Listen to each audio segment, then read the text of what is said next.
learn to speak English like a native.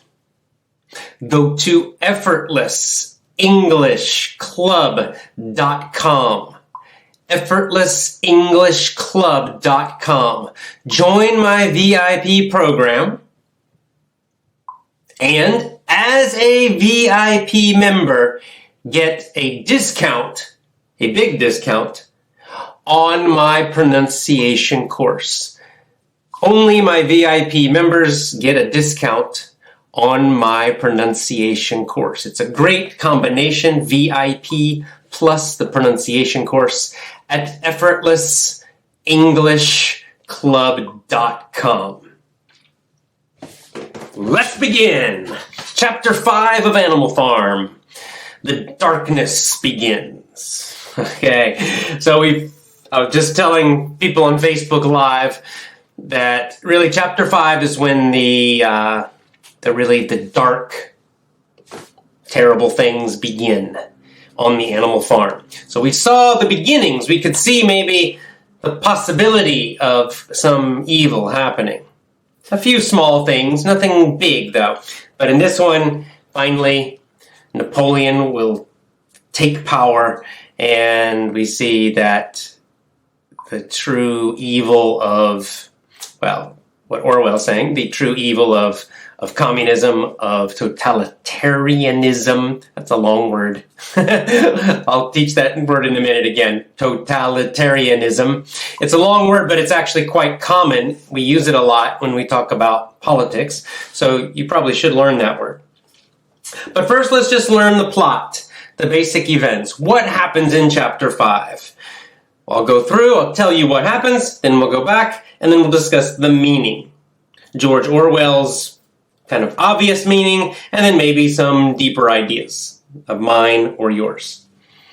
All right, here we go. Chapter 5 begins in winter. So winter comes to the farm, so things become tougher, obviously, right? Winter's a hard time on a farm. Nothing grows in the winter. The first problem that happens, Molly. Remember, Molly's the girl horse that likes the ribbons, and she doesn't like to work. She's kind of lazy. She just likes to look pretty. Well, she starts causing even more problems. She's more troublesome, is what the book says. Troublesome, meaning she causes trouble, or she's not helpful. And what's the problem? Well, the main problem is she doesn't like to work. So she always avoids work. Right? It says that she always has an excuse every morning. She's late every morning for work. And she'll say, oh, I slept too long. She says, oh, I have some pain. Oh, I don't feel good. You know these people, right? The people who call their job a lot and say, oh, I'm sick. I can't come. They're always avoiding work, right? So that's kind of what Molly's like. And then she likes to run away during work and just look in the water and look at herself, like looking in a mirror to see if she looks pretty or not. I'm going to give you the different view here on the screen. Okay. But then something a little more serious happens. And this, we'll discuss the meaning of this, but another one of the horses, I think it's Clover. Yeah, Clover, which is another female horse, I believe, sees Molly at the fence of the farm. And Molly seems to be talking, or the farmer on the other farm is talking to Molly, right? Because horses can't talk to the humans. But Clover looks and sees that, Molly's over by the fence and another farmer is talking to her. So Clover comes up to Molly and asks her about this, right? She's very concerned. And she says, Mr. Pilkington, it's the other farmer, the neighbor farmer, Mr. Pilkington. She says, I saw you talking, and it looked like he was stroking your nose. He was like petting her nose, kind of very nicely. What does this mean, Molly? Right, so she's accusing Molly, right? And Molly's being nice to a human. And remember, humans are supposed to be evil. And she's letting the human be nice to her. She's letting the human neighbor talk to her. And so Clover doesn't like this and says, were you doing this, Molly? And then Molly, of course, she's kind of scared. She's worried. So she says, it's not true. No, I didn't. She's lying. She said, and then Clover says, Molly, look in my face. Tell me, did you let the man, pet you, stroke your nose? And she says, it isn't true. But she can't look her in the face, right? Because she's lying. Then Clover goes and searches Molly's stall. A stall is where a horse sleeps, right? It's like the indoor little room for a horse. We call that a stall. So Clover searches, okay? This is another thing we'll talk about. But Clover searches her room, her stall, and finds some sugar and some ribbons. Extra sugar and ribbons hidden in Molly's stall, in Molly's room. Uh-oh. So she's getting some kind of gifts, right? She's getting something from the outside. Sugar and the little ribbons. She's not supposed to have those things, but she's getting them from somewhere. Probably made from the other farmer next door. And then what happens next? 3 days later, Molly disappeared. She disappears. Poof, she's gone from the farm. And everybody's confused. Nobody knows where she is. But then some of the pigeons that fly around, they're kind of like the spies, right? The pigeons come back and they say they saw her on the other side of Willingdon. I guess that's the town. I'm not sure what Willingdon is. But basically they saw her on another farm. So she ran away from Animal Farm. They saw her on another farm. She was kind of pulling a little small cart. She had ribbons in her hair. And there was a man stroking her nose and feeding her sugar. And she appeared to be very happy, appeared to be enjoying herself. And so it says, none of the animals ever mentioned Molly again. So they never talk about her again. She ran away to another farm, seemed to be happy. So they never talked about this. They didn't discuss it. What does it mean? Why did she run away? Why is she happy? They just, they don't want to think about it. They don't want to talk about it. So they just pretend they don't remember her. More bad stuff happens. The winter's very, very cold, very tough, bad winter. And so they keep having all their meetings and their discussions. But unfortunately, the battle, the arguments, the fights, the struggle between Snowball and Napoleon gets worse and worse. So they disagree about everything, every plan. They argue at these meetings. And during the meeting, Snowball always gives great speeches, and everybody starts to believe him. But then after the meetings, Napoleon goes kind of one by one and talks to people individually, and he changes their minds. So constantly it's back and forth. Some of the animals supporting Napoleon, some supporting Snowball. Back and forth, just trying to win more influence. Napoleon also focuses a lot on the sheep. Right? He focuses on the sheep, and they become very, very loyal to Napoleon. They follow Napoleon completely. And this is something else we'll discuss because it's a common technique we see today.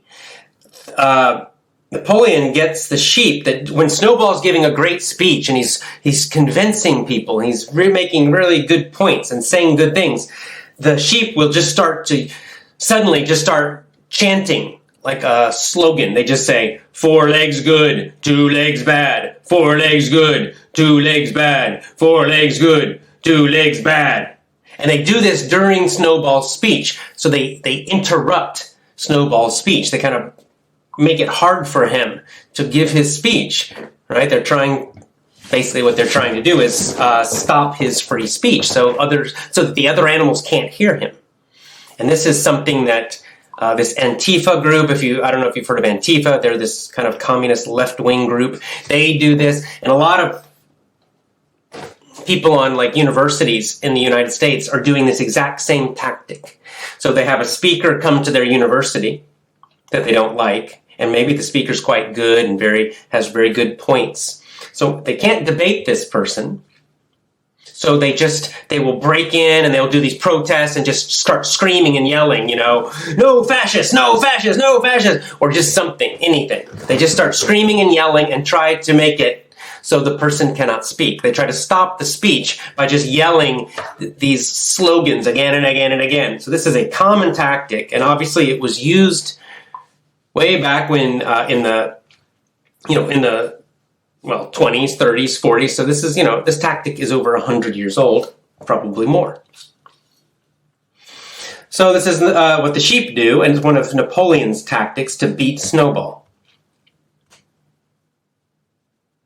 Now, another point that in this chapter, Orwell writes that Napoleon never has any plans of his own. This is another thing we see now, and what we see in a lot of happen in a lot of these communist or socialist countries, or even just totalitarian, is that it says Napoleon produces no schemes, no plans of his own.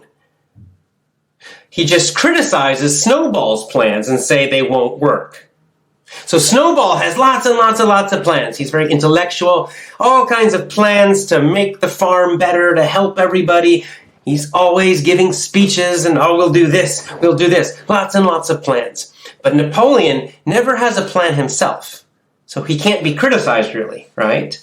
He never gives his own plan. He just criticizes Snowball's plans. He just sits back and then he's just negative, completely negative. So he just says, Snowball, it won't work, it won't work, it won't work. Another tactic we see a lot now, where a lot of these revolutionary groups, they're just always attacking and complaining, racism, sexism, all this, but they never have a very good plan themselves, right? They're just attacking the plan or the society, constantly attacking the society or the plan or other people, but they never have much positive to say. They never really try to do much themselves. They just try to destroy and tear down. Okay, now, Snowball's biggest plan is for a windmill, which would create electricity. So Snowball's been reading a lot of the books on the farm, and he has a plan to make a big windmill to create electricity. And then he tells the animals, we'll have electricity, and we can use these farming machines. We won't have to work. Everything will be fantastic. We'll have lots and lots of food, less work. So it's this huge, big plan, and he makes all these plans, and he draws the plans to design the windmill. He draws it on the floor one time. And Napoleon kind of ignores his plans for a while and says he's against it. He says, I'm against the windmill. This is a bad idea. So Napoleon does not want to build the windmill, and Snowball does. However, Napoleon one day, secretly, he walks in and he looks at all of the plans from the windmill. He looks at all of Snowball's plans. He kind of memorizes them to remember them. Then he pees on them. So then they have this big disagreement. They have another big meeting about this windmill. So the windmill will require a lot of work. It's going to take them, I think he says he thinks it will take a year, maybe 2 years to finish the windmill. So lots and lots of extra work. But Snowball says if they do the extra work, then after that they will have much better lives. And Napoleon says, no, we don't need to do that. We need to focus just on getting more food now, growing more food now. This windmill's a bad idea. So then they have this big, vote for Snowball, vote for Napoleon, vote for Snowball, vote for Napoleon. And they have these kind of like a political campaign, right? Both of them trying to win.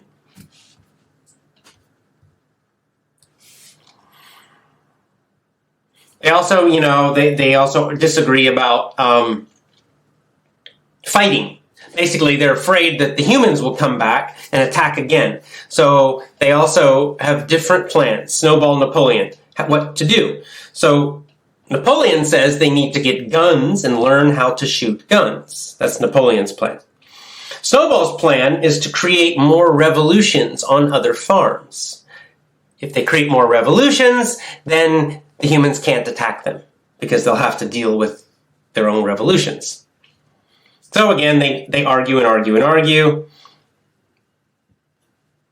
And then this is kind of funny. This is a little of the dark humor, the black humor, we call it, of Orwell. And he says that the animals can't decide, right? He says the animals agree with whoever was speaking at the moment. So basically the animals are too stupid and they're not independent. They don't think deeply. They don't think independently. They don't make their own decisions. So they just try to follow Snowball or Napoleon. And when Snowball's speaking, they get excited about Snowball and they believe what Snowball's saying. Yes, yes. But then Napoleon speaks and then they go, oh, yes, yes, yes. And then they believe Napoleon. And then Snowball speaks again, and they believe Snowball. So they're not really thinking themselves. They can't find their own way. They can't make their own decisions. They're just looking up to the two leaders. And they just go from one to the other, one to the other, one to the other. And this is kind of, one of Orwell's criticisms, I think, of most people, of the general population. Most people are too stupid or too obedient. They don't think deeply enough. And so they just follow whoever seems to be the leader at that time. And, sadly, he's correct. Okay, what happens next? This is the bad part. The evil really begins now. They finally decide to have a big meeting to discuss the windmill and to have a vote. So the final meeting to decide, will yes for Snowball and yes, build the windmill, or yes for Napoleon and do not build the windmill. So Snowball gets up and he gives a great speech about electricity and hot and cold water and an electric heater and all the great things that will come from the windmill. And Napoleon doesn't say much. He just stands up for a few seconds like he doesn't care and says, no, it's a bad idea. And then he sits down again. And then Snowball gives a great, great, great speech and everybody, yeah. So Snowball's winning. Everybody is going to vote for Snowball because Napoleon doesn't say much. But just when everybody is ready to vote for Snowball, what happens? Well, Napoleon gives a little, makes a sound, kind of, I don't know what it just has a high-pitched sound. So he just calls out, makes a strange sound. And when he does, what happens? 9 enormous dogs. Enormous means huge. Enormous means very, very, very big.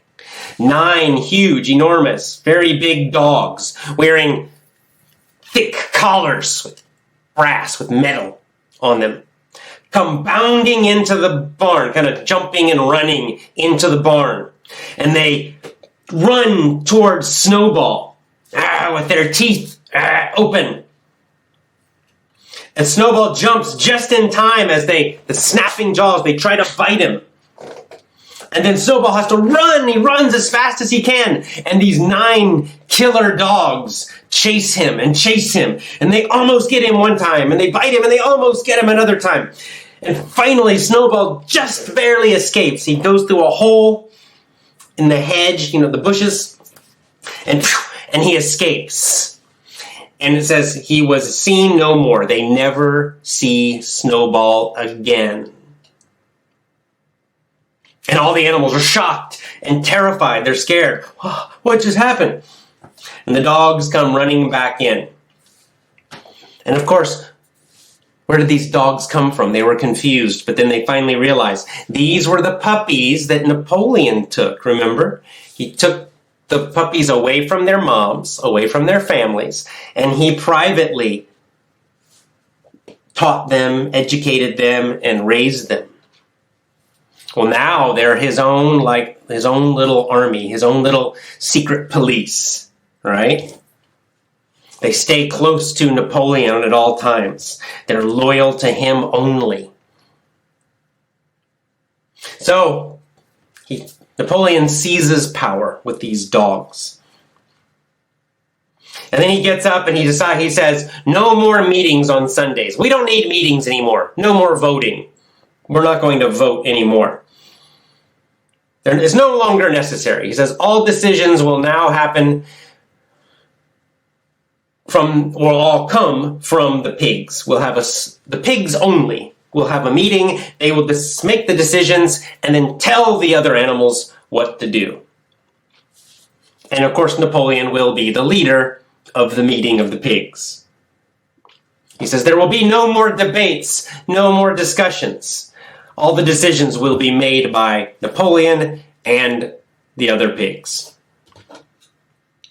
And it says all the other animals, they're a bit shocked by this. They don't really understand what's happening. Boxer, the great hero, the horse that really cares about everybody, he's also kind of troubled. He's not sure. What does this mean? I don't know. Now, for young pigs, then again, the pigs are the most clever, the smartest. For young pigs do realize what's happening, and they start to disagree. They start to speak up. This is bad. This is not good. But then the dogs go, "Arr!" The dogs growl at them, and they get scared, and they shut up. And then, while everybody's kind of shocked, all the sheep, Napoleon kind of looks at the sheep, and the sheep all start chanting again. 4 legs good, 2 legs bad, 4 legs good, 2 legs bad. This kind of mindless slogan again and again and again and again to distract everybody, right? Get them to stop thinking about what happened and just say this again and again and again. Then Squealer's kind of like Napoleon's assistant, right? He's the clever speaker. He says, "Oh, comrades, friends, don't worry. Napoleon still believes that all animals are equal, but he's doing this to help you." He's like, Napoleon wants you to make your own decisions. He wants you to make your own decisions, but the problem is sometimes you make the wrong decisions. Sometimes you decide wrong, and then what happens? Then everyone will suffer. And so Napoleon needs to make the decisions for you. And then he says, this is again another point we'll talk about. He says, Snowball was just a criminal. Snowball was a criminal.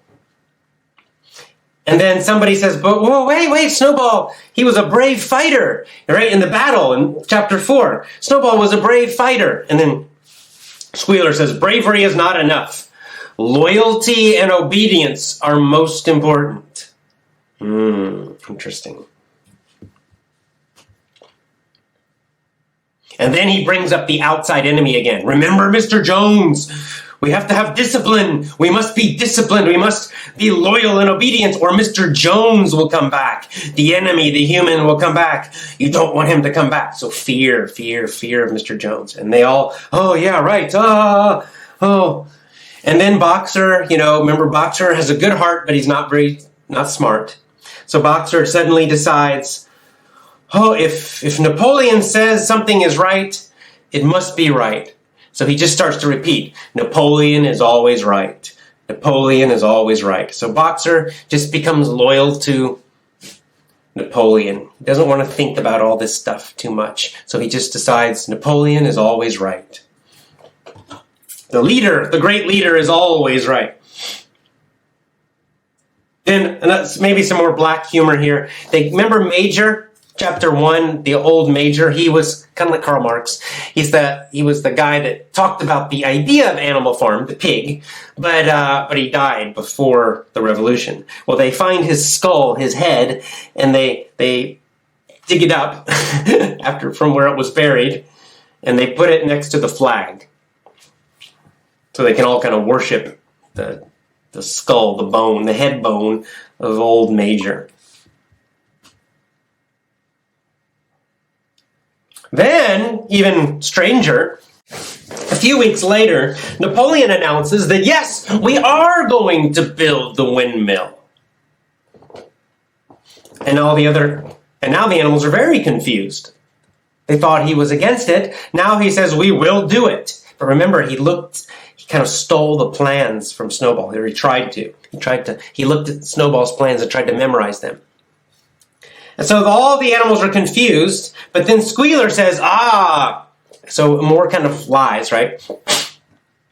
Actually, Napoleon always wanted the windmill. He was only pretending. And in fact, Snowball stole the plans from Napoleon. Snowball was a criminal. He's a bad guy, a bad pig, and he stole the windmill plans. It was actually Napoleon who created the plans for the windmill. And the animals are kind of confused, but Squealer's a good speaker, and plus the dogs are there kind of scaring everybody, so they all just, okay, yes. Oh, Napoleon's very smart. Oh, and they just decide to pretend to believe everything Napoleon says. And that is the end of chapter 5. And as we can see now, Napoleon now has total power. So now this is a dictatorship. One pig as the complete total top leader. And then, with some of his pig advisors and, of course, his trained dogs who he got as puppies, and they're now big, and he has power. He's power from force, right? He has the power of these dogs. If anyone disagrees with him or fights against him, and the dogs will kill them. So let's go and talk about the meaning now. So again, we'll start with the obvious historical, what Orwell's talking about, the history of the Soviet Union and what happened, what he felt like was the betrayal of the Russian people. And so, of course, Napoleon is Stalin. So Stalin didn't really care about, great theories and equality and helping the poor people. He just wanted power, total power. And Stalin seized power. He just took it with his secret police. And of course, Stalin did exactly that. Anyone who went against Stalin got killed. Tens of millions of people murdered, starved, put in prisons, the gulags, all of that. A horror. And not just Soviet Russia, but many other places that have had these kinds of revolutions. We've seen this. Cambodia is a sad example where Pol Pot took power and then just, millions murdered. So, pretty horrible. Pretty horrible. This is where it leads. So, it's quite horrible. So let's go back. So we have Mali first. Let's go back a little later. The chapter starts with Mali. So Mali, remember back when they had the Berlin Wall, right? There was the wall going in the middle of Berlin. People used to try to run away from East Germany, try to escape from Soviet Union or East Germany, right? They would defect. It's called defecting, right? To leave, to escape. They had to build the wall to prevent people from leaving. Because once people started to realize the reality, and that, for example, in East Germany, the life was much more terrible than in West Germany. So, of course, people started wanting to leave East Germany and go to the West. So they had to build a big wall to stop them. And this is why this already starts with Mali. So even though things are not so terrible in the beginning of chapter 5, Mali wants to be free. She doesn't care about all this revolution stuff, doesn't care about all this equality. She just wants to enjoy her life. She wants to have nice food and enjoy looking pretty. And when they find out she's talking to someone else, Clover, discovers that she's talking to outsiders, Mali gets scared and she escapes. She leaves and she goes to another farm. So it's kind of like the people who escaped from East Germany, or all these refugees, say from Cambodia, from the killing fields, who had to escape into Vietnam and into Thailand. We've seen it in many places. Right now, it's happening in Venezuela. We're starting to get reports, starting to hear of lots and lots of Venezuelans trying to escape to Colombia. All right, so then we get the hard winter, and really the center of this chapter is about Napoleon and Snowball. So Snowball is the idealist, right? He's the intellectual, the idealist. Most people believe that Snowball represents Trotsky in the Soviet Revolution. You know, the intellectual, the idealist. And he has all these plans, and he really has the idea that they're going to make this utopia, this perfect society. He really believes it. Whereas Napoleon clearly is just waiting and planning for power. For Napoleon, this whole revolution means nothing. He doesn't believe equality. He doesn't believe any of the stuff that they're saying. He's just looking for the way to get power. Right? He's using the revolution to get power. So he pretends to believe this stuff, but he really doesn't, as we see. So there's a power struggle. And again, this happens a lot. Power struggles, right? Any revolution, any politics, any country will see power struggles at the top. And the more the power is concentrated, right? The more you have a lot of power at the top with just a few people. Well, then those few people will start to fight each other because they want more power. They want total power. And this is what happens between Napoleon and Snowball. We also see, Orwell shows us who wins these power struggles. Not the idealist, not the person who, I want to help everybody. That's not who wins these power struggles. Who wins the power struggles? The terrible, evil guys, people, pigs in this story, who are willing to use power to kill people, power to scare people. That's who wins. Finally, who wins these power struggles? That's who wins. That's why we get these terrible dictators in all these different countries. That's why we get these, horrible, horrible people who kill millions and millions. Because that's the kind of person who will gain total power. That's the kind of person who will win in the end. Unless you have a system that limits power somehow, that divides it up enough where you can't get just one or a few people with all of it. But that's not easy, because these kind of people, like Napoleon, the pig, they exist, and they are willing to murder, they're willing to lie, they're willing to do anything to get that power. They're willing to pretend. Now, I mentioned this before. I just want to go back to it because it's a tactic I see happening a lot right now in the United States, where they're having the meetings, and Napoleon has the sheep. He tells the sheep to go into the meetings, and when Snowball tries to speak, the sheep just start saying, 4 legs good, 2 legs bad, 4 legs good, 2 legs bad, 4 legs good, 2 legs bad, just to interrupt the speech, to try to silence the opposition, to try to silence speech, silence free speech. That's what he's doing. And this tactic is used very commonly now. Let's switch over here. This tactic is used a lot. I see it happening in American colleges and universities all the time. It's pretty much used by just what are called left wing. I don't know what you can call them, socialist, communist, feminist, whatever. They have used different names. But this tactic they constantly use now, where they're trying to use this for censorship. So it's been around a long time, obviously, because Orwell wrote about it. This tactic of trying to interrupt free speech, to use censorship. It's called, called the, what's it called? What is it called? Not the Hector's veto. Anyway, it's a tactic where you just kind of yell and interrupt and use this to silence speakers you don't like. And this is happening in American universities all over America.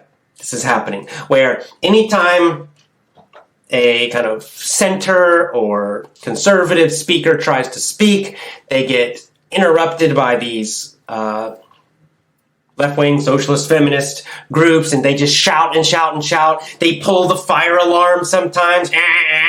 They just do anything they can to silence free speech. It's anti-free speech. So this is it's a warning sign of what's happening in Animal Farm. When you have a group that starts using these tactics to silence people, it's a big danger sign. Which is why I'm quite worried about the United States, honestly, and Europe. The UK is even worse. Okay, another comment about, Orwell mentions how while Snowball, the idealist, has lots of ideas, he's always got plans and ideas. He's really a true believer, Snowball. Whether he's good or not, I don't know. That's a different question. But he certainly believes. He believes in these ideas. He really does believe in them. And so he has all these plans. But Napoleon and kind of the type of, if we're talking about the real world, the type of people that follow of this kind, they're just blindly obedient. They're just sort of mindless, right? And they're very negative. They just attack. They just hate everybody else. They don't really have much plans. They have a few things, slogans they say, like equality, equality, and the patriarchy's evil, or whatever. White men are all evil, or whatever. But they don't really have many plans for anything positive. They don't usually do much that's positive. They don't really help anybody or do anything helpful. They just attack. And that's what Napoleon does. So this is another comment by Orwell. And that he's really showing, again, another danger sign. If you see a group like this and they're just attacking and they're not really doing anything positive, they're never building anything, right? They just want to destroy the society, but they're never building anything themselves. Again, these are evil people that just want power. They just want power. Anything else they say is just lies. Now, I think that this windmill thing is kind of Orwell's, a little bit of humor again, a little dark humor where he's sort of making fun of or joking about what happened in the Soviet Union. So in the Soviet Union, they would have these big 5-year plans, these great plans for building the perfect society, the workers' paradise, right? And they were going to industrialize and make all these great factories and these super advanced farms, and they had all these plans, and they tried to completely change up everything in the society and get rid of, eliminate all of the tradition, do everything new and different. And most of them were disasters, huge disasters that caused starvation, that they were big failures, most of them. Which is why the Soviet Union eventually, after a long time, got financially collapsed. And why the Soviet Union did not do as well as the United States did or the West did. Or possibly even why Russia is now doing much better. Russia is actually becoming quite advanced with their technology and doing quite well with their economy now that they've got a different type of system. So this is a little bit of Orwell's, I think, a little criticism and kind of joke about what happened. And we've seen the same thing, what's happening in Venezuela now. I don't know, they used to have a decent, economy, and now it's completely falling apart. So all of their crazy plans of destroying their traditional economy has now produced a disaster where the whole thing is falling apart. And so it's a little bit of a comment also about you have to be careful. Again, these groups, they just want to destroy, and tear apart. And the problem is they tear apart systems that are very, very old. I'll give you another example. In Cambodia, they actually tried to destroy families, right? They break apart families. And they tried to turn the children, make the children go against their own parents. Terrible, right? And they thought, we'll do this, and the children will instead be loyal to the Communist Party, the state, the government. And it was a massive disaster, right? Because the family is the core of human society. It has been for tens of thousands of years. So if you try to destroy something that old and replace it, most likely what you try will not work. Most likely what you try will be a huge failure, right? Because this system has been around for thousands and thousands and thousands of years because it works. And so this is why we must be very careful, and not only in this kind of revolution, but I think in general, that we worship the new too much. We're too fast to try to destroy old things and old systems. We think they're bad. We think, now we're more advanced. But we make big mistakes when we do this, because many times we get rid of something old, we don't understand it, we don't understand why it worked, and when we try to get rid of it, we create much worse problems. So it's a kind of a warning about this. All right, and then finally the big thing that happens. Well, another commentary, again, is about where Orwell, in more black humor, he's really commenting on the stupidity, or at the very least, the shallowness of most people. And I think he's correct about this. I don't know if stupidity is the word, but he's basically commenting that most people in the story, most animals, they're just followers. Most people are followers. They're not leaders. Most people do not think deeply. Most people they want someone to tell them what to do. They don't want to think too much. Most people are not ready for total freedom. This is what Orwell is more or less saying. Right? Because the animals, except the pigs, the other animals are not ready. They're not able to make clear decisions. They're not able to think deeply. Not able, or they're too lazy and they don't want to. But either way, they can only follow leaders. That's all they can do, most of these animals. And I think maybe that's the root of the problem that Orwell is pointing out. The problem is that most of the animals don't think. They're not independent. They don't make their own decisions, and they can't. They just want someone to tell them what to do. So it was Mr. Jones, and then they replaced Mr. Jones with Snowball and Napoleon, and then finally with just Napoleon. And so this probably is the root of the problem. Because if you just wait around for leaders to tell you what to do, and you're in a position of weakness, and it's easy for you to be used. And so what he's showing in this story is that just replacing one leader with a different leader, in the end, usually will not make things much better. Right? Mr. Jones was not bad, didn't treat them very well. They got rid of him. Oh, everything will be great now. But now they have Napoleon, who's going to be even worse. But this is sort of their own fault in a way, because from the beginning, they got rid of Mr. Jones, and immediately they let the pigs tell them what to do. Immediately, they let the pigs become leaders. Right? They couldn't be their own leaders. They couldn't make their own decisions.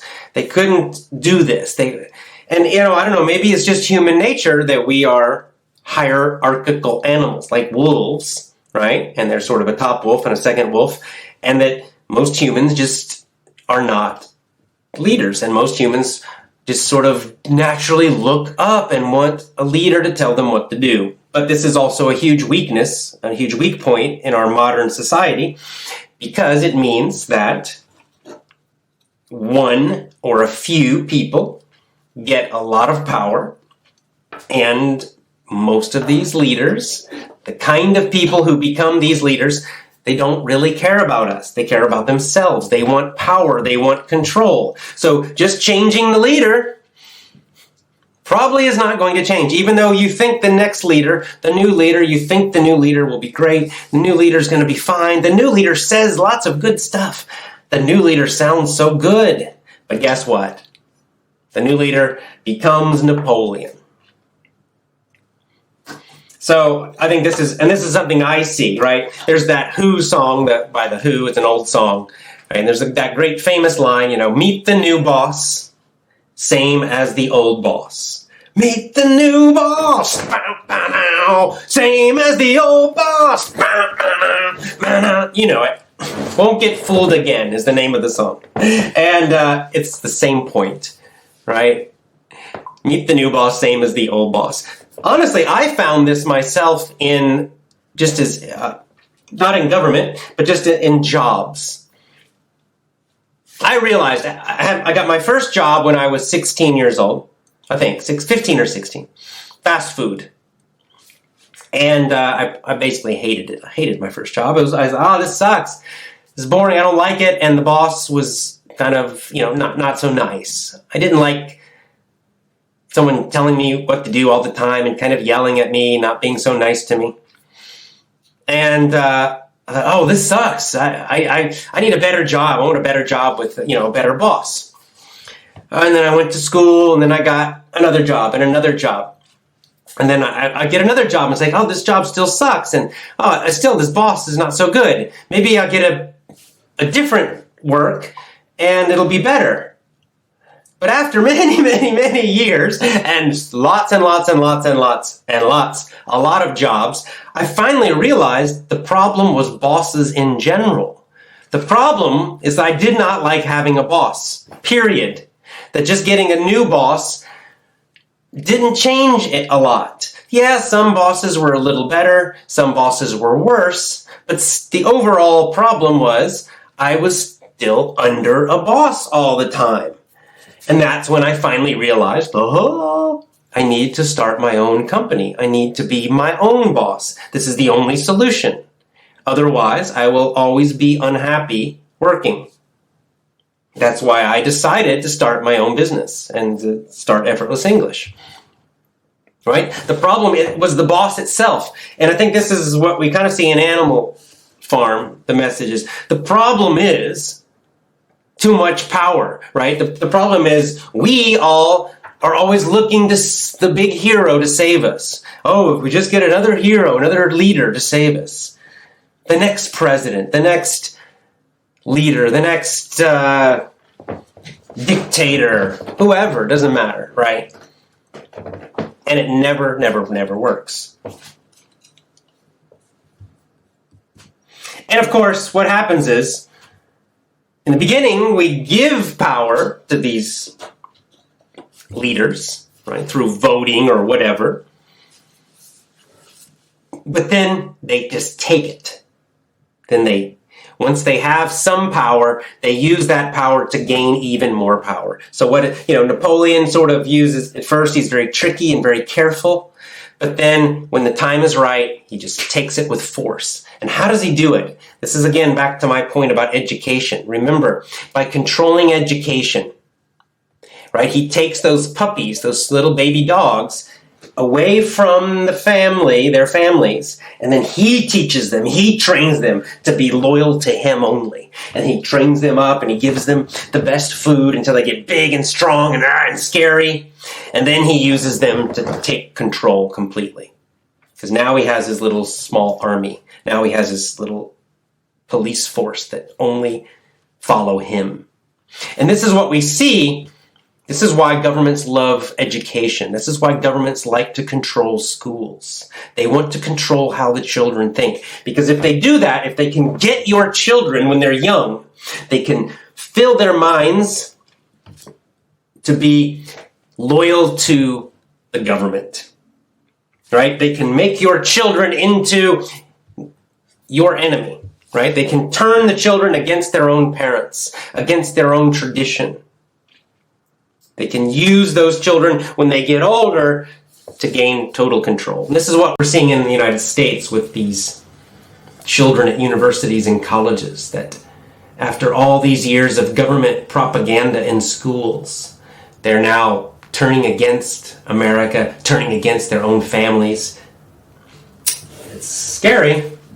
And they're becoming more and more violent, just like the dogs.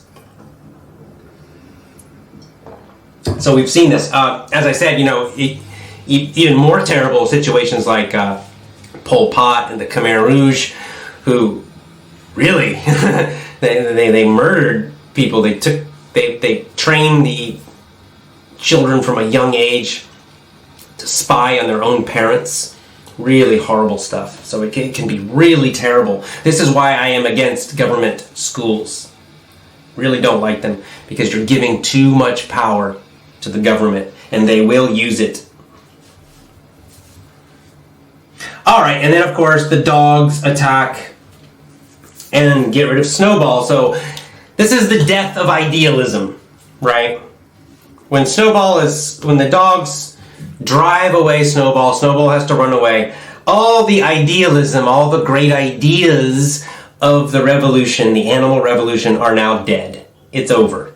It's all just power and force now. Napoleon just takes power. So from this point in the story, there's no more great ideas. There's no more, oh, everybody's equal and wonderful. They'll say these things, but they're all lies now. Complete lies. Napoleon does not believe them at all. And even the animals will eventually start to realize they're not true, but they say them because of fear. So instead of idealism and ideas, now what we have is just fear. The animals are now afraid of Napoleon and the dogs. Napoleon, the pigs, but mostly these dogs that can kill them. So it's force. Ultimately, it's the force of death, of imprisonment, that creates their power. And indeed, this is what we see every single time in one of these types of revolutions. They always turn to power. They always turn to guns and prisons to make themselves more and more powerful. And then it's all over. There's no more idealism. It's just a dictatorship. Finally, we see what's called revisionism.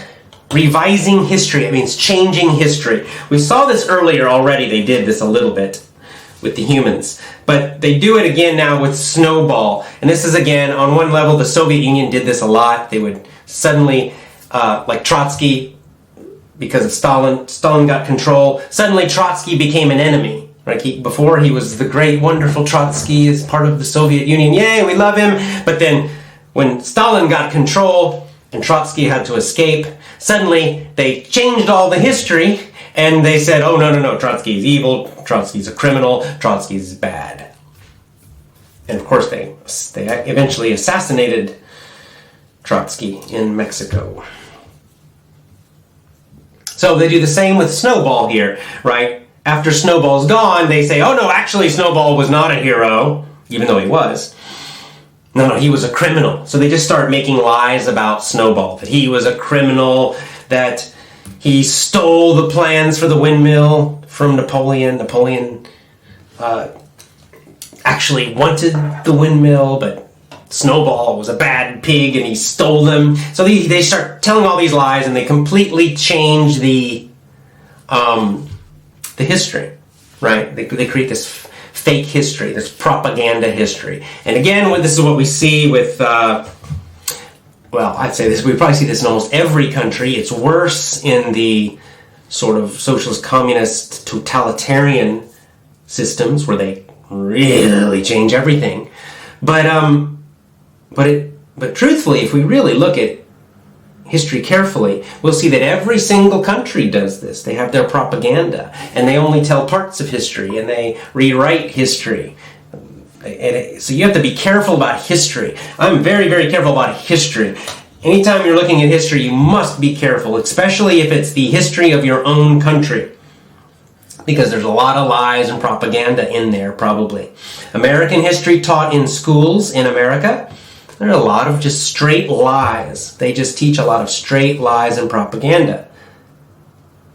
All these the official history of all these things we learn, how much of it is really true? How much are lies? Because what happens is the winners write the history. This is what we see. Napoleon won, so now Napoleon's going to write the history. And now, because Napoleon won, Snowball's an enemy. If Snowball won, Napoleon would be written as the enemy. in history, and they would all learn after this that he was the enemy. So this is what we see. So World War II, how much of the history we learn is true? What do we not learn? All we know is that the Allies write the history because they won. What if the other side had won? What would we have learned? What would be the history officially? I don't know. The American Revolution, what if the British had won? What would the history be? What would we learn? Right? Then all those Americans that revolted, they would be enemies and criminals and horrible people. So my point is, not that the American Revolution was evil. Actually, I think it was quite a good thing. But my point is we have to be careful with history, and especially when we are looking at more recent history and when we're looking at these kind of political history, because you can't trust the official version only. You have to look deeper, because this happens everywhere, this rewriting of history. And finally, a last joke from Orwell when they get the skull, the head bone of Major, and they put it up by the flag. So this is quite similar to what, they did this to Lenin in the Soviet Union, where they got his body and they filled it with chemicals and they put him there, and people would come by and look. They would look at him and kind of almost worship him, right? So it's just a little weird. And then finally, Napoleon says, we are going to build the windmill, because he looked at the plans. He looked at Snowballs Plan. So now he says, oh, it was actually my idea. They tell this huge big lie. And Napoleon decides, actually, I'm going to build the windmill. It's my plan. So more lies, and we'll see this turns into quite a disaster, actually. So, there you go. So the revolution, the ideals, the big, wonderful ideas of the revolution are now dead. It's now just total power and control. And as we're going to see, it will now get worse and worse and worse very quickly. Once this total power happens, everything becomes bad very fast.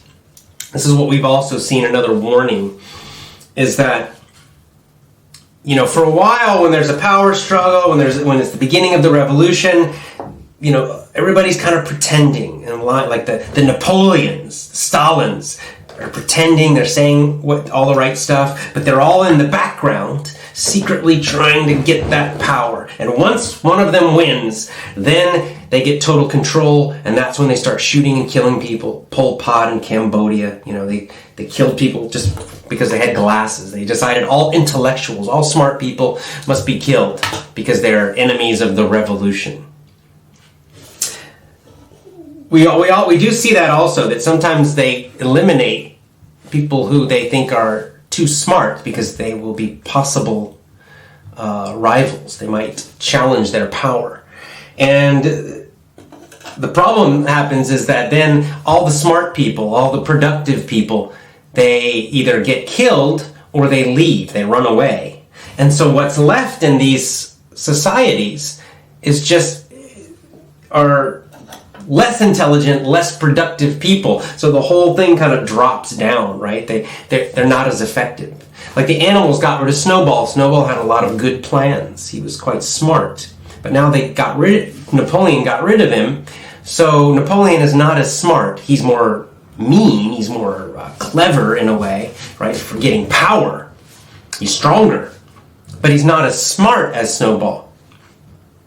And so maybe he could have built the windmill. Maybe it would have been successful because he was clever and smart.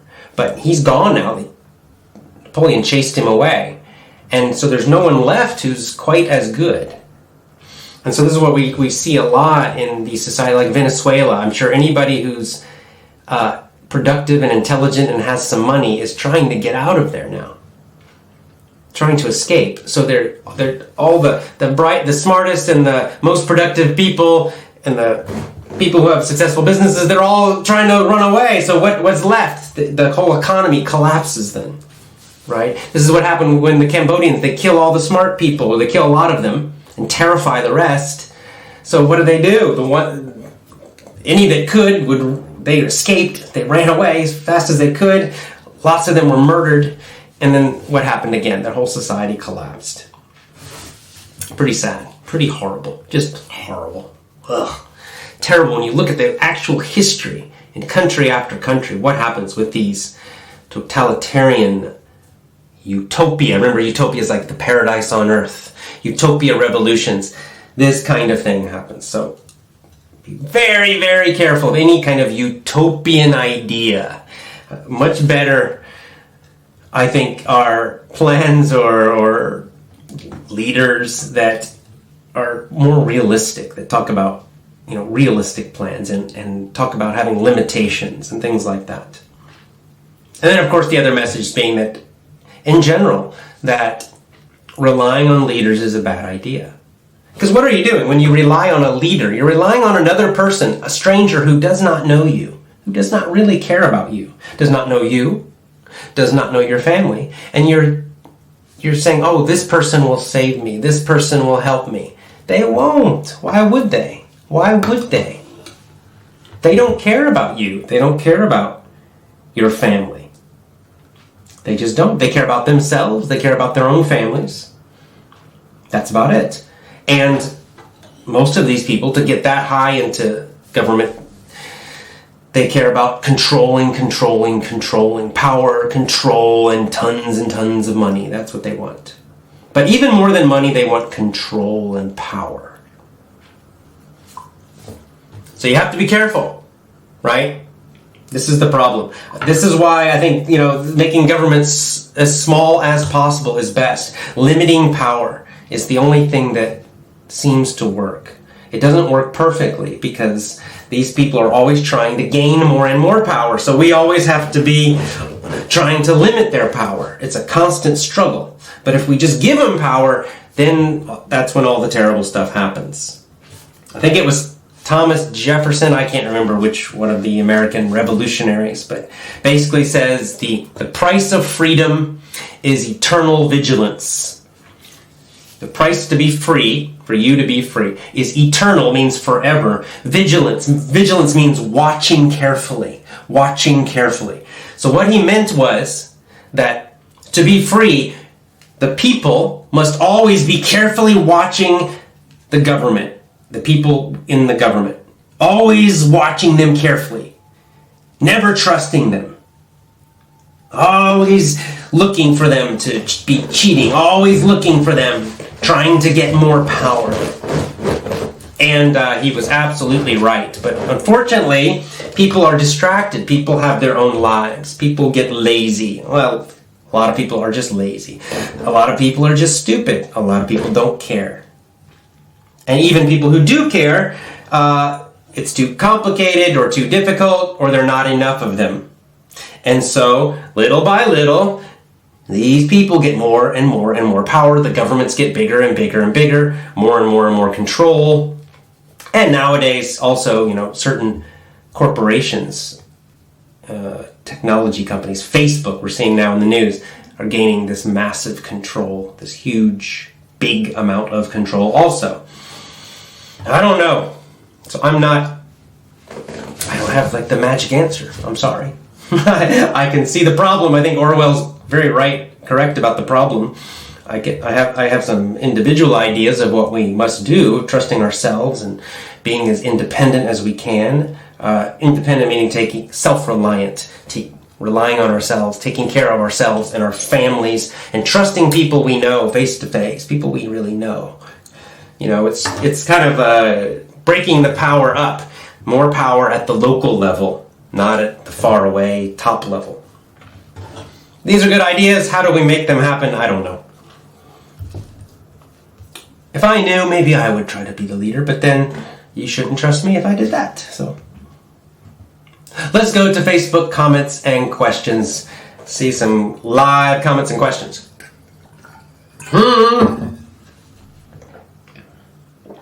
Okay. Hello, you're inspiring me a lot. Oh, well, thank you. I'm not sure if I'm inspired. When I read Animal Farm, it's funny. It's kind of mixed emotions for me reading this book. On one hand, it's funny. He uses animals He does have some dark humor. The criticism of, of these events is so clear. I mean, I see it in what happens in America now. I see it in history. So there's kind of a humor. But on the other hand, I feel a little depressed because I see it still happening. People still believe all this stuff. Even after all these disasters, all these murders, all this horrible stuff. And yet it keeps happening again and again. Because like Orwell says, people look for leaders. People just believe these ideas. They don't look at history. Most people don't think deeply about it. The ideas sound good and, oh yeah, that sounds good. Everybody's equal, yay! And then they just follow these people who just want power, and then the same thing happens again. So it's sort of a comedy and a tragedy. Animal Farm is a comedy and a tragedy, and human history is also a comedy and a tragedy that just keeps repeating itself again and again. At least modern, the more modern, I guess, the 20th century is really when all this started. So, be careful of utopia. Be careful of this idea of paradise, the perfect society. Be careful of people who promise it. That's what I would say. Okay, let's go back to Facebook for some questions. Okay, Napoleon fed the young, hungry minds of the puppies with terrible lies. Scary. Yes. Absolutely frightening. This is why I support homeschooling. Some people, you may know, maybe you don't know, but I'm a big, big fan of homeschooling. Teaching your own children at home. Now, I realize it's not for everybody. I don't believe in forcing people to do anything. Certainly not with education. So, it's not the only choice, but I believe it's the best choice for a lot of families. And the reason I like it is that, number one, it's called decentralized, right? There's not one power for homeschooling. Every family makes their own decision. Some families might make bad decisions. Some will be great. Most will be in the middle. But the key point is that nobody totally controls it. You're breaking up the power of education. You're breaking it up into millions and millions of families so that one group, one person can't control it. And that is much more safe. Now, the other reason I like homeschooling is it's more effective. It actually works better. If you look at the test scores, the performance of homeschooled children, they do much better. They just learn better. Well, it's very logical. Why? Let's say if I have 2 children and I teach them in my home, or my wife teaches them at home, well, that's 1 adult for 2 children. That's a lot of individual attention for teaching. Now, in a school, you have 1 adult teacher for 30 kids, maybe 20 if you're lucky, maybe 40 in a large classroom. That's almost 0 individual attention. So the quality in a large school classroom, in a school, is much, much, much lower. The education quality is lower, just because of numbers only. Now also, when a government is teaching in these schools, well, if it's a very nice, good government, I don't know, I can't. Are there any good ones? I don't know. Are there any good ones? I'm not sure there are. Let's say a less bad one, like maybe Switzerland. I don't know. Switzerland. I don't know anything about Switzerland, but it seems like it has a nice, decent society. So let's say Switzerland, a kind of a not too bad government. Well, then maybe the education's not too bad, but still it's one group controlling it. So everyone's getting the exact same thing. So for quality, it's not so good. There's no innovation happening because it's all just one group making the decisions for every child. And it's also just less effective again. So now other things, I think a mix of school choices. Some people, both parents have to work, so yes, there are other options. But I think there should be lots of options. But dividing it up and having lots of choices and lots of the power is divided up a lot. That's the best way that I see for education to prevent what happened with Napoleon. right? Because this is why when you always hear people talking about the children, education's so important. Most people who say that don't trust them. Don't trust them because they want to get control of your children's minds. Because children are easy to convince. They don't know anything, okay? I'm sorry, kids, but you're kind of stupid, okay? You're stupid when you're young. You're stupid when you're young, and this includes college students when they're, like 20 years old. You think you're smart, you think you know a lot, but you're not. You're kind of stupid. All you have is book learning that somebody else told you. How do you know if it's true? You don't. You don't really know if it's true. And hey, I was the same, I was 20 years old. I thought I was so smart. I wasn't. But this is why, these people in power, they love to get to the kids. If they get to them really young, they can tell them anything. They can teach them anything and they'll believe it. They can teach them lies and lies and lies and they will believe it. So be very, very careful about education. Education is important. But it's important that you do it. I think parents are the best people to do it. So be careful. Make sure your children make sure you know what they're learning. If you send them to a school, make sure you look at what they're learning. Look at their books. Look at their textbooks. Ask them questions about what they're learning. Ask them what their teacher is teaching them. Be very, very, very, very careful. And if you start hearing things that you don't like, consider a change. Change schools or try homeschooling or do something else. But yes, it is very, very, very scary. I agree. It's one of the frightening parts. For me, one of the most scary parts of Animal Farm is how Napoleon takes those puppies and then uses them through education to take total power and control. It's kind of scary. All right. Yes, with AJ, we're learning history, politics, and English at the same time, says Diego. Exactly. That's sort of my effortless English philosophy, is I like to combine. Just English is kind of boring, right? For me, it's boring.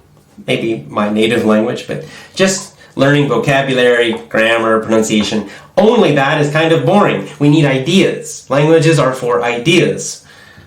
So learning the language plus some ideas is much more interesting. More interesting for me, and I hope also more interesting for you.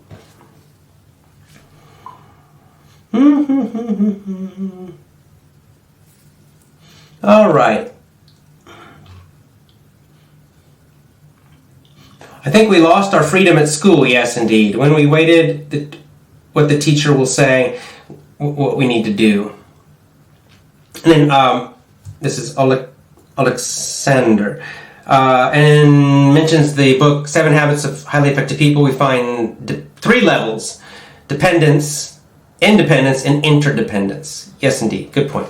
So in schools, right, we're taught dependence, right? Dependence. Be dependent. It means you're in the position of the child. And the teacher's in power and you do what they said. Obedience, right? When what they want to train you, they want to train you to do this even as an adult. They want to keep you as a child forever in some ways, right? You're like forever the child. Where you're always obedient to the leader, to the person at top. That's a lot of what schools train you to do. Because the actual content of just learning the basic stuff of school, you don't need that much time. You don't need 6 hours a day or 7 hours a day. But most of what it is training you to be obedient, which is dependence, exactly, dependence. You're in a weak position. You're weak. Independence, the next stage, is where you are strong. This is true equality, true equality of power, where you can take care of yourself, right? You don't need someone else to take care of you. You're now an adult, you take care of yourself. You get your own food, you get your own shelter, you make your own decisions. That's independence.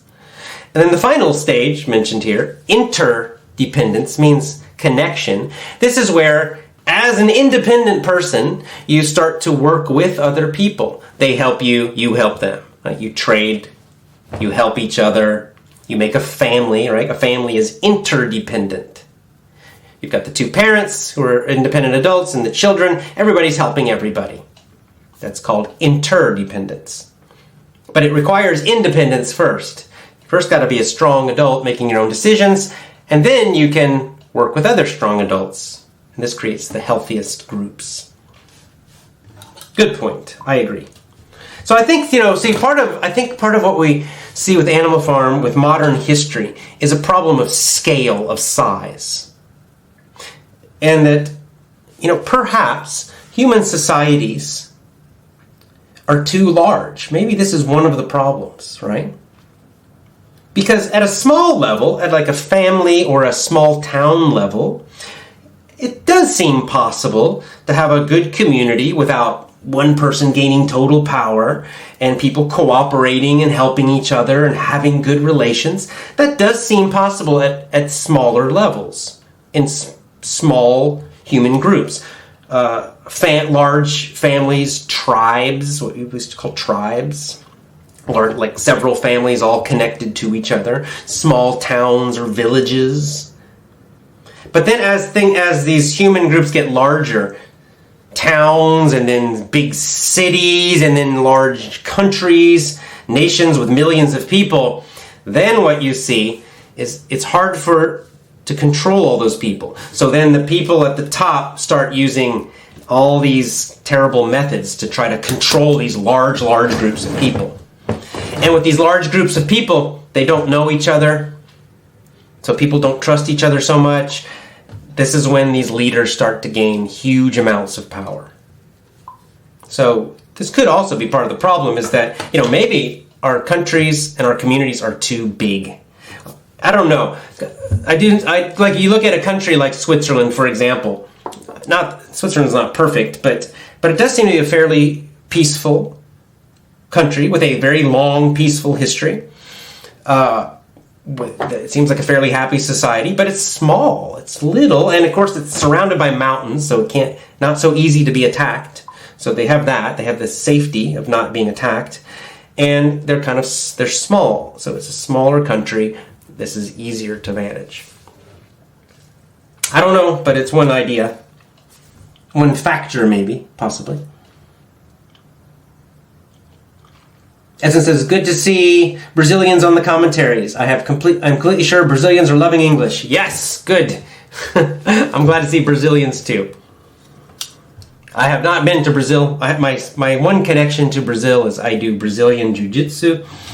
So I have some Brazilian instructors at my gym here in Japan, learning Brazilian Jiu-Jitsu. So hello to all the Brazilians out there. Brazil gave us Brazilian Jiu-Jitsu and Helio Gracie and Carlos Gracie and all the great Brazilian Jiu-Jitsu masters. So for that alone, I am thankful to Brazil. Thank you. All right, a few more comments and then we're gonna go. Let's see.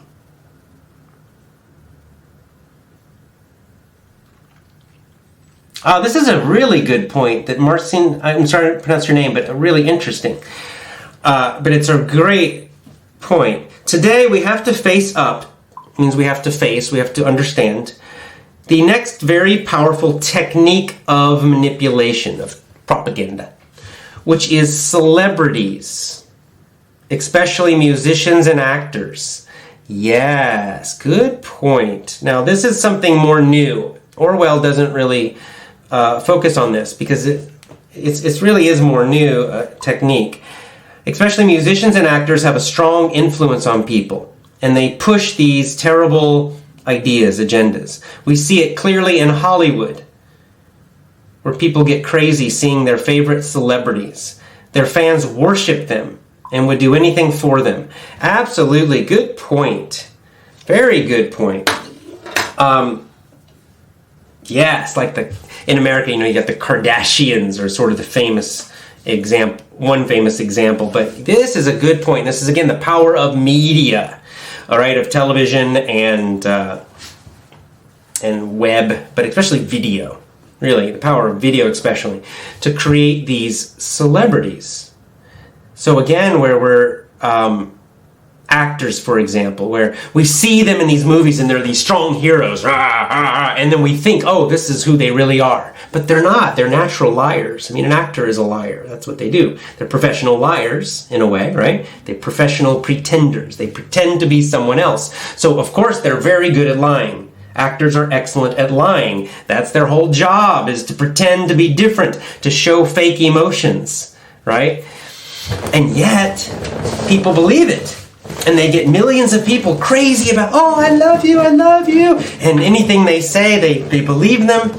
And now we're seeing these celebrities are being used for politics, to push certain political ideas. So it's Orwell's comment, kind of, right? About how people are always looking for a leader. They're always looking for someone to be their hero. They're always looking for someone to follow. Who's above them. This seems some kind of natural part of human nature. I think it is. I think it's biological even. But the problem is now with the technology we have, that this biology is being manipulated, right? They're using our biology against us. So maybe in very small groups, maybe small family groups and tribes, traditional groups, this looking for a leader is maybe not so bad, right? If let's say a small hunting group, we go back 10,000 years, 20,000 years. So some just small group, and it's like a large extended family or a tribe. They're all hunting and cooperating. So yeah, maybe they did need to have some leaders, right? They needed maybe the best hunter. He needed to be the leader of the hunters.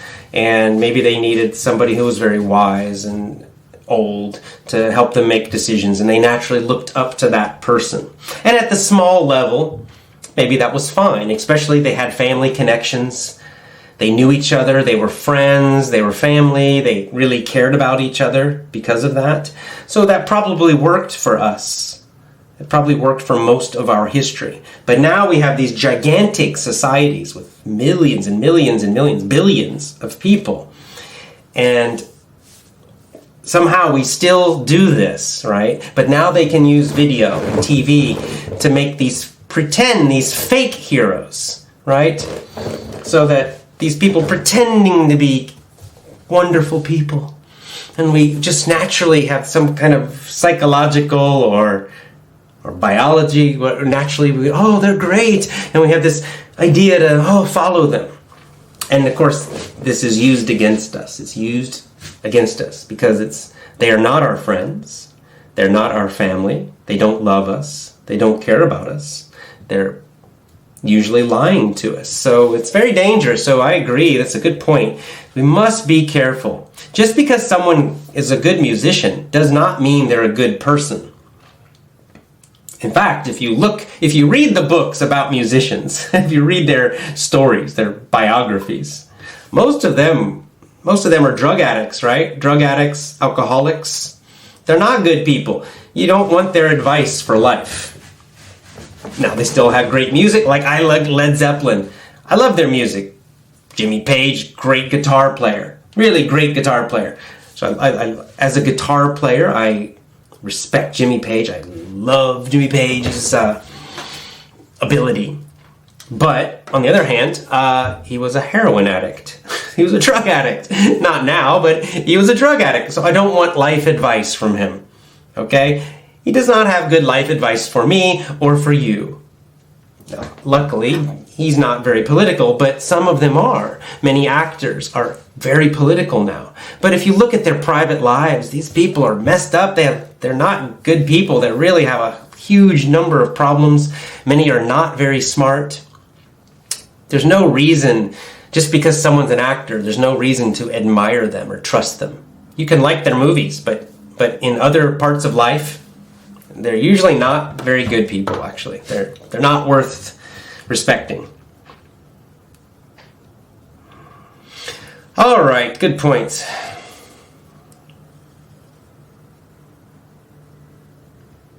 Okay, another good comment. I heard that Stalin once killed his own people to replace them with others because he was afraid of betrayal. It's sad these kind of people are stronger mentally than the good ones. Yeah, indeed. Yeah. Well, this is why we don't want them to gain that level of power, right? So Stalin was fine when he was not totally in power. He didn't have the power to do all of that. So the problem is people didn't see it, right? Once they have the power, with Napoleon, right? Once he had the dogs, they should have stopped him when he took the puppies. To use the story as an example. If the animals had said, "Why are you taking these puppies? They're not yours," right? If the dogs, the adult dogs, the moms and the dads of the puppies, if they had said, "No, you cannot have our puppies," and took them back and fought against Napoleon at that time, probably Napoleon would have lost. He didn't have the power then. But they trusted him too much. See, they use lies in the beginning and then power later. They start with lies,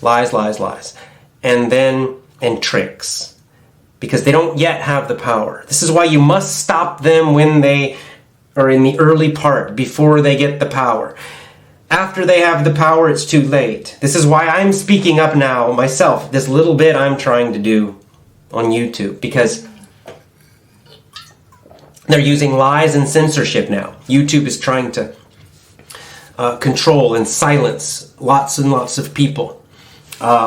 On the college, universities, and campuses in the United States, they're trying to silence speakers. They're doing it in the news.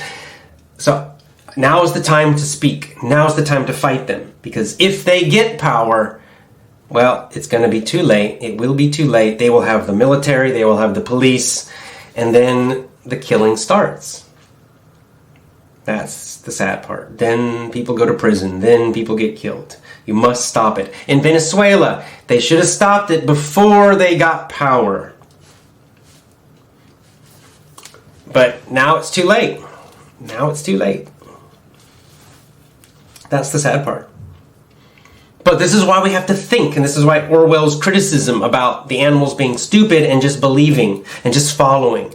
That's, his main criticism. That's how Napoleon got power. That's how the pigs got. Even before Napoleon, the pigs had power. So Snowball was not great because they said equality, equality, and then immediately the pigs became the leaders and got the power and started taking the best food. That's when they should have immediately said, "Oh, you're lying, wait." They could have stopped them then. But now it's much too late. So you must think. You must not trust too much. Don't trust the media. Don't trust television. I don't trust the news at all. Anything I see on television, I do not trust it. In fact, the opposite.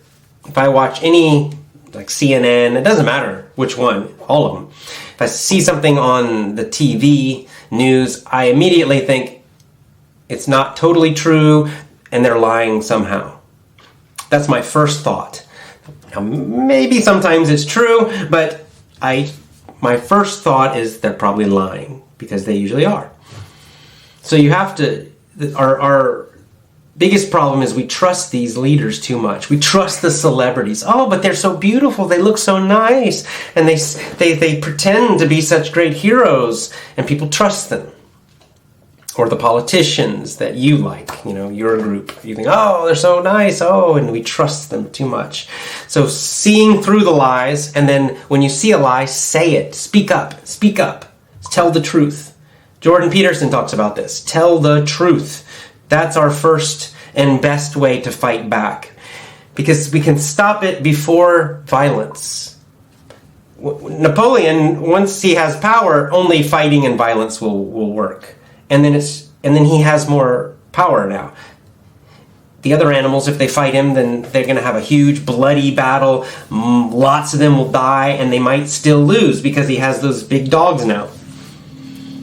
But if they just fought him with truth in the beginning, probably they could have won. They could have prevented him from getting power. So I think that's one of the big messages I see from this is, you gotta. It's the beginning is when you see this happening, when you see the lies and the propaganda happening, you've got to speak up and tell the truth in person, face to face. If someone's saying lies, you got to say, "Hey, you're wrong. I disagree. That's wrong." You do it online. You do it on the telephone. You do it with family. You do it with friends. You do it at work. Anything like that. I mean, like this whole thing, a small example, is like this whole thing of there are more than two genders. There's man and woman, and there's lots of other ones. And that a man pretending to be a woman, we have to call him a woman and say, oh yeah, he's really a woman. That's a lie. It's a lie. It's a lie. And how do you fight? We can't accept, if you accept that lie and you let them scare you because they're going to scream and yell and protest if you disagree with them, well then they move to the next lie and the next lie and they gain more power. So you have to speak up and say, hey, that's bullshit. You're lying. That's stupid. No. That's not a man. That's a woman. That's a man who thinks he's a woman, but he's still a man. Sorry. That's how you stop the craziness. And you have to do it with everything. All of the lies. You just got to say the truth. Speak up. So that's our best chance, I think, as normal people to prevent this happening, is to speak up and tell the truth forcefully again and again and again in the beginning before they get power. Once they get power, run! Get out! Run away! That's my next advice. If you live in a country like this and they get power, these crazy people, and you know they're lying, leave if you can. Get out, because it's going to get really, really bad. All right, let's keep going.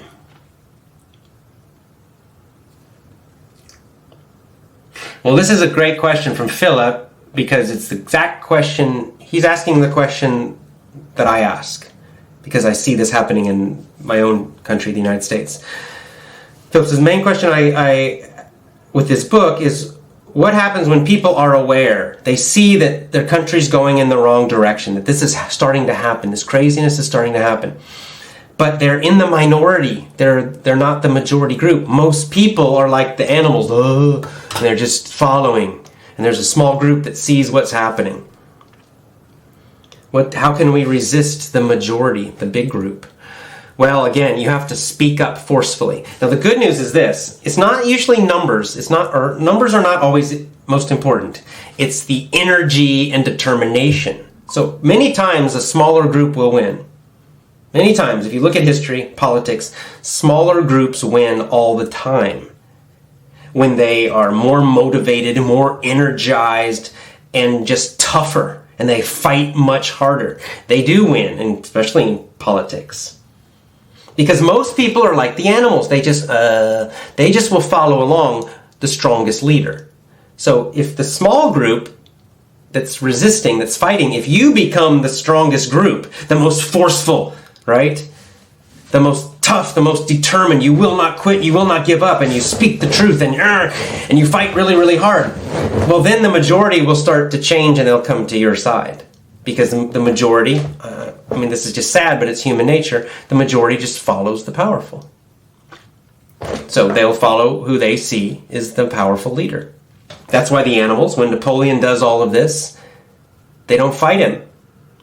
He has all the power, and he's got the dogs too, and they just very easily, immediately, they just change over and, Napoleon, you're the great leader now. So that's the answer, the best answer I can think of, because I see it happening in my country too, with all this craziness, but we just gotta fight. And then, my second part of the answer again is, if you're losing, if you lose, if they get power, you should have an escape plan. So fight hard, but maybe even now. Because I have an escape. I'm living in Japan now. So I go to the United States. I live there part-time. But if they get power, they almost got power recently. If they do get power, I'll be in Japan. So that's my plan. Yeah, Ruslan says we were just like a battery for our government. The Matrix, right? The movie The Matrix. Hey, the movie The Matrix is a good one. It has a very much deeper meaning, as you probably know. So, go watch The Matrix, right, with Keanu Reeves. It's a cool movie, very entertaining, but it has a lot of messages like this book, actually. Very similar, right? Seeing the truth.